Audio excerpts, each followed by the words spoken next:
what up? These are 12 habits that kept me broke. And you might be like, why the fuck should I listen to you? Well, because guys like Iman Gadzhi, Charlie Morgan, whatever, they don't really relate to you. Like, I am just coming up. I just made some money. I'm now here in Medellin in quite a cool penthouse. And we're actually flying somewhere else tomorrow. But soon more about that on my channel. I'll just share my travels as well. But let me start with these. These are fairly controversial, actually very controversial. So you might be a bit shocked with some of them. But yeah, I really started making some money 6 months ago, 7 months ago. So this might be really relatable to you. And I'm not gonna sugarcoat anything. Like this is the brutal truth, and I'm gonna share some crazy shit. So let's get started. The first thing that kept me broke is bad weather. I would actually put this S tier because I'm fucking burned, as you can see right now, because the sun was very strong today, and I enjoyed my time in the sun. But when I don't have the sun, and I grew up in the Netherlands, in Amsterdam or around Amsterdam. I was not in Amsterdam, but doesn't matter. It is gray and cloudy 90% of the year. Only in June, July, August, it's kind of nice. It's nice, fairly nice. But besides that, it's terrible. You don't want to be there. Terrible. Actually, there was a period last year that we had 3 months of no sunlight. So it makes you hella depressed. It's bad for your testosterone. It's bad for your skin color, because if you're more tanned, you look more healthy. Now I just look like a lobster or a tomato, whatever. My friends always call me a tomato because I'm always like burned and shit, because I'm always in the sun. Anyway, it's healthy for you, and you should be. And I'm always way more motivated if I pull my curtain and it's sunny outside, it's warm. I'm now on the balcony shirtless in my shorts because it's warm here. And I value that a lot. Going to the gym in my shorts, tank top, walking around in my shirts and shorts. Life quality is very important. Most people won't say this because either they don't actually think that, or they're just scared to get like comments from people, and I don't give a shit. So bad weather. Then I would say casual sex. Is it B or A? Maybe B. There's also benefits, obviously, because you don't have to goon. But for me, last summer I slept with over 10 girls. On my Raw channel I'll talk about that shit, but I slept with over 10 girls, and I was busy the whole day. We're living with my boys in Medellin as well. I'm now back in Medellin with another friend that wasn't there last summer. Doesn't matter. And I was just texting girls all day. Like I didn't have, I had enough, but I was like, I really had to try to get them over. It was eventually kind of easy because we had a status pool. We had a bunch of, we had a cool penthouse with a pool table, jacuzzi, and like our Instagrams are optimized for the HUD. So it was quite easy, but still I had to put in some effort. Now it's way easier, but I kind of stepped out of the scene also because of this reason. So it kept me broke because I was texting girls on Instagram all the time, and you have to send them home. You have to pay for their Uber. Well, if you're a gentleman, you do. So it keeps you distracted, which is bad. And also a wife, like the opposite of casual sex is obviously having a wife, that amplifies your success so much more. It gives you true love. It shows you true intimacy, true warmness, true feminine energy. That's what I wanted to say. So definitely can keep you broke, but the guys like Andrew Tate, Drake, Iman Gadzhi probably as well, they just sleep with girls every now and then, and you can definitely be rich. But it was distracting for me, especially because I had to try. If you can really just press the button, hooker maxing, did that as well. It was quite efficient. I never paid for sex, but I just ended up smashing because she actually liked me. Anyway, irrelevant, but kind of a flex. I didn't pay for it, and I didn't rape her or anything, but I didn't pay for sex. But anyway, I paid for the massage, and then the rest happened because I'm the goat. What is this? Watching videos about making content. I would say this is A. Actually S. It's actually S.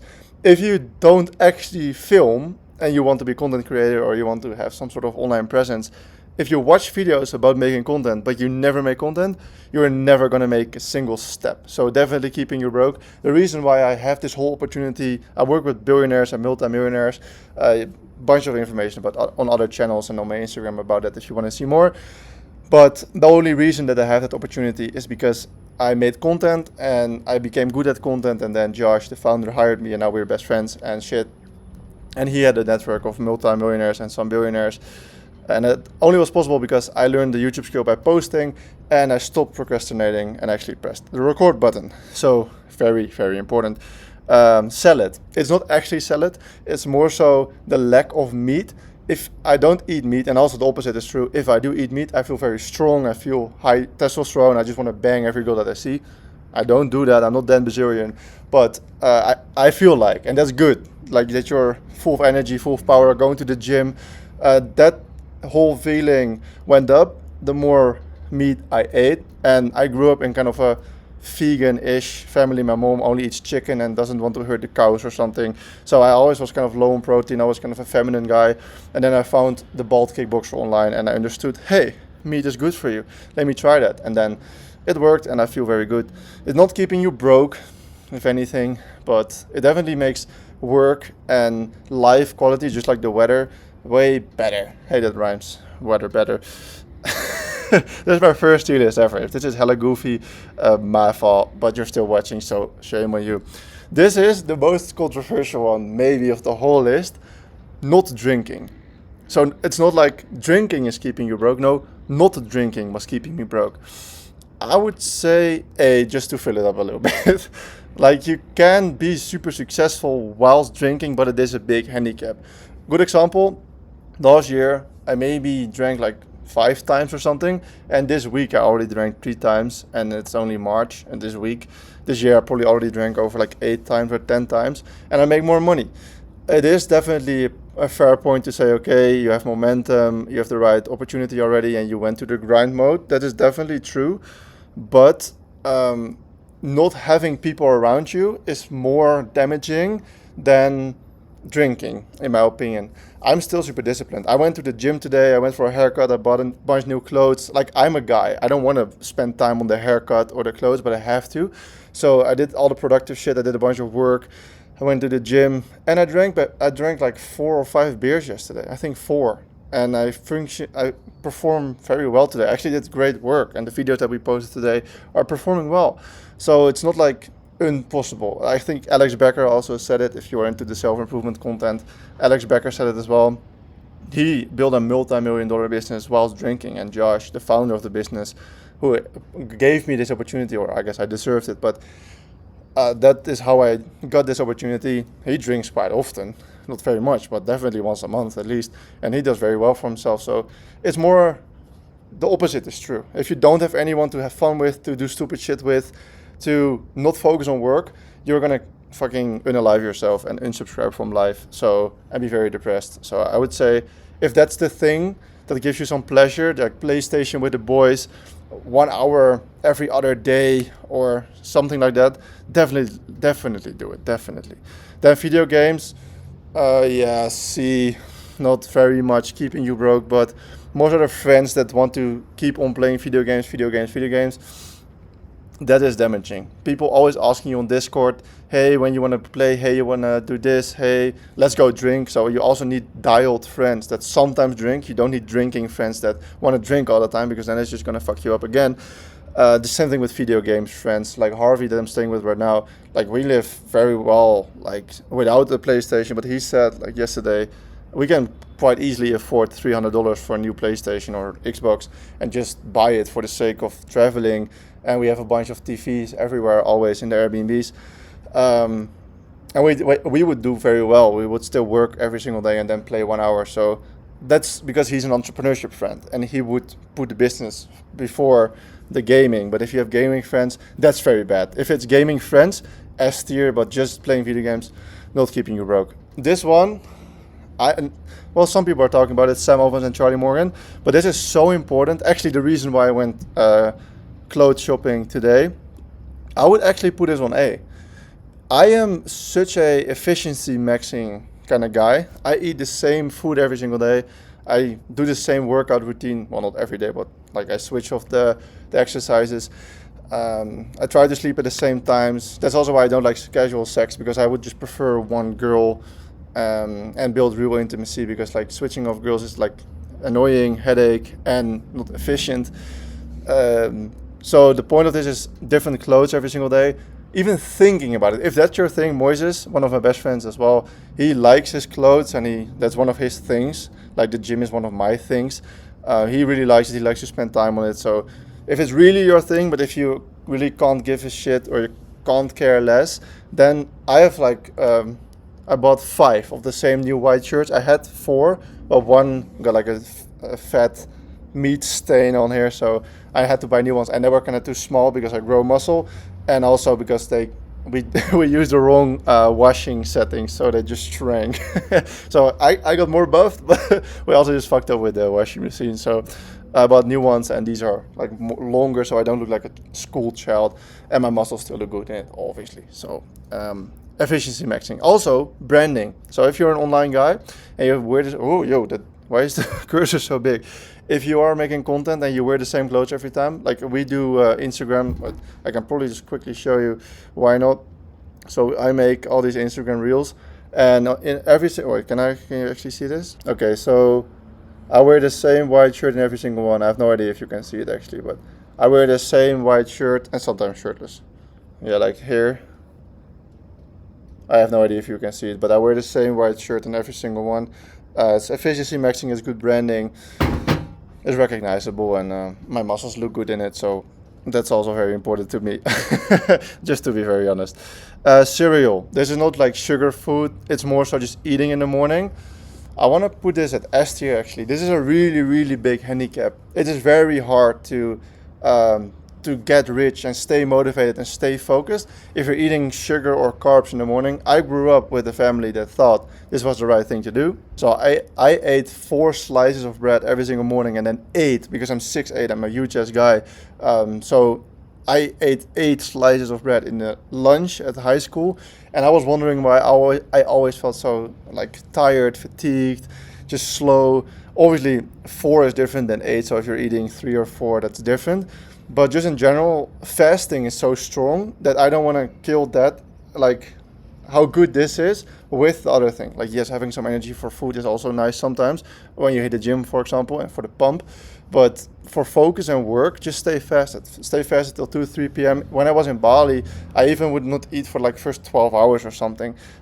Just only caffeine, sometimes energy drink, sometimes espresso. I would recommend espresso because energy drinks fuck up your gut. But you do whatever the fuck you want. Fasting is super, super, super strong. So you would outcompete your competition super hard if you're fasting. You're so clear in the mind. All your blood is just going through your brain and to like your focus. And if you're digesting, then your body's also trying to digest and put blood and energy towards the digestion. So only exception is if you eat eggs, avocado, steak, what's also just chicken, just pure protein. If you only eat protein and fat, then it's fine. That should be fine, but nobody has the discipline to actually do that. If you do, then completely fine. Props to you, but I can't. I always want something sweet after my food, so I'm a little feminine bitch. That's why. So then in the morning I just don't eat to avoid that whole thing. And then at night we can have like a little yogurt or like a fruit bowl or whatever. Chocolate bar, I don't really care. Just whatever is easy. This one is not spoken about too much. It was a big thing for me. It is filming at home when you live with your parents. Let's do B. You can definitely become successful. I mean, I made it work and moved out with this handicap, but I felt fucking ashamed when I would film when my sister was around. My brother moved out a little bit earlier, so he eventually was already gone to Norway, and my sister was still living at home, and my parents were working during the day. It was not that bad, but when you have an internship or you have a job or school and you only have time to film after 7 p.m. or 10 p.m. and everyone is at home and they can kind of hear you, it's super awkward. It stopped me from filming a bunch of times. Actually, I made it so extreme that on Saturday, my dad would sometimes work on Saturday and my mom would always work on Saturday because she has like, I think it's museum guide. That's what she does, but it's in Dutch, so I had to translate. I don't know. I think that's how you say it in English. And my sister would go for a friend or go to the gym or something. I would structure all my videos, like 6 or 7, in the morning of Saturday, because then I didn't have my internship or I didn't have my school. You can look back on my. I think I privated some of. I don't know. Actually, maybe they're online somewhere. But I filmed 6 or 7 in the same Saturday morning, just so that everyone would be gone. And I had my internship and school and university and the gym, all of that I had it during the week. So I did it in one block on Saturday morning. So you can make it work, but I felt fucking ashamed talking about whatever the fuck I wanted to talk about. So just a handicap. It's fine to feel ashamed, but then just find a way to still film, you know? Just don't use this as excuse. Find a way to still do it. This one is kind of a goofy picture, but it means checking your analytics on YouTube. It's not as important, but it is very distracting. It's kind of the same as the casual sex thing. It's distracting. I was always on my YouTube studio, just refresh, especially if you get some motion for clients, for example. We had like a video that went viral and got like 100k views in the first week, and I'm just scrolling like YouTube studio, and then like every hour it gets 10k extra views or whatever. That doesn't add up, but you know what I mean. And then you see the new spike and you see the new graph, and it's just distracting because you're not going to change anything, and you can't really influence the performance at all. It's not like a football match, like you're playing a football match that you can score or like be a keeper or something. No, you're just watching from the sideline. You're like, oh, let's see how the video does. Like, yeah, you can change title or thumbnail, but if it's going hard, then you don't want it. And also, as a YouTube strategist, we are the best marketing agency in the world, objectively. Best results. Check the website. And I am the head creative of that agency.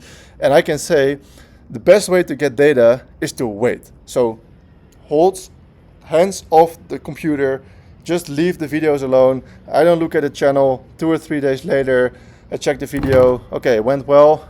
Don't touch it. If it flopped, okay, change title, change thumbnail, see. Maybe cut out the hook and then just so it goes straight into the meat of the video. But don't check. It's dopamine, fake dopamine, not deserved dopamine. Sometimes, yeah, if it's gonna go viral, you're refreshing sometimes. I understand that, but it's very distracting. Don't do that. This one is also very controversial. On purpose I made them controversial because it has to be interesting. Waking up early. Waking up early kept me broke because the people that I work with, I made it so extreme that in Bali, I was in between October and the end of November, I was in my second period in Bali last year, and I would wake up at 3 p.m. and then go to bed at 7 a.m. Bali time because I was working with the US people. So people could say, oh, you wake up at 3 p.m., that's crazy. Yeah, but I was making good money. I was doing very well, and the videos were performing well, and I felt well. I went to the gym. I grew muscle. I was healthy. Everything was okay. It was just I was optimizing for something else. And yes, I was in the night most of the day. Like it was dark outside for most of the time that I was awake. It's not healthy for long term, but you have to sacrifice it sometimes. Also, the last period when I was at home, the last few months, the people that I work with are in the US and I was in the Netherlands. So they wake up around 3 p.m. Dutch time. So eventually I optimized, wake up around 11 a.m., 12 p.m. and then work till like 2 a.m., 4 a.m. and then go again. Because I have to work with them. I have my calls between 6 p.m. and 1 a.m. with my team, with the client teams, all that kind of stuff. And the markets, like the videos are performing better in the US time. So you're going to want to measure that and learn from it. I just said don't check the analytics, but you know what I mean if you have to make a change. So don't restrict yourself by oh, I have to wake up early because it's healthy, the 4 a.m. Hormozy thing. Yes, I also woke up at 4 a.m. for a long period of time in the summer of 2024. It was nice, but it was just handicapping me in all phases of life. I couldn't do anything with friends. I was very dialed, but it was kind of very lonely and unoptimized because you have to be in bed by 8 p.m. Not fun, not sustainable. Anyway, if you work with people in a different time zone, or if you have any other reason, like the recording thing, if you really can't record at any time and you can only do it at 2 a.m. or 4 a.m., optimize for that. If that's the only way, then do that. I would say you can definitely be successful. I did it, but it's not as important. Yeah, you will just sleep. You will just get heavily sleep deprived if you also want to wake up early and then go out with people in the time zone that they are in, or like have calls with them, or just go out for drinks, whatever. You don't have to wake up early. Sleep is more important than the time that you wake up. And then the last one is ego and not listening to people. That will heavily keep you broke. I would say that's also an S tier. If you don't listen to feedback from the market, from people around you that know about the topic, then you will stay broke. Because if That was the reason why I stopped making my self-improvement videos 2 years ago. I saw that I was not credible enough. It was not making any money, and it was not even working. So I was like, okay, what can I do instead that will work? Oh, I'm better off helping people that have credibility with YouTube. So I'm smart enough to understand YouTube. I can put a lot of time and effort into that to try and learn it. So then I help people that already have the credibility, that deserve to talk about a certain topic, and I just help them get views, and then I get a piece of the pie and make money that way. That's what we're doing. We help multi-millionaires, like I said, and some billionaires as well. They have a bunch of credibility, but I'm just making videos for you. Like you might be like 15 or 18 or maybe even 21. I'm 23 because I'm credible in this topic. So your ego aside, there's a bunch of people that I know from the start of entrepreneurship. Like I only have a handful of friends left now that also do this stuff and that are actually higher up in business that you can have interesting conversations with. But I also have a bunch of friends that just stopped, quit, gave up, whatever, and then they just let their ego got whatever. They accepted. I'm retarded. They let the ego have the better of them. I think that's how you say it. Anyway, they listen to their ego and not to the feedback of the marketplace. That's basically what I'm trying to say, and that's retarded. That's honestly retarded. The only thing that matters is the feedback of the marketplace. If you have a product and you think it's amazing and everyone should buy it, but nobody buys it, you're gonna make no money. But if you sell a Fortnite perfume in 2016 or 18 or whatever, when the Fortnite Prime was, whoa, it's already 2026. What the fuck? So long ago. I know this guy, one of the very famous e-commerce guys. He sold a Fortnite gaming headset. He didn't like it. He didn't want to buy it. He thought it was retarded, but he made millions with it, or at least a few 100,000 with it, because that's what the marketplace wanted at the time. So, marketplace is way more important than your opinion. And that's it. Thanks for watching. I think it's here that you can watch another video, but I might look retarded and I might point the completely wrong way. But there's an other video on the screen if you want to watch that right now.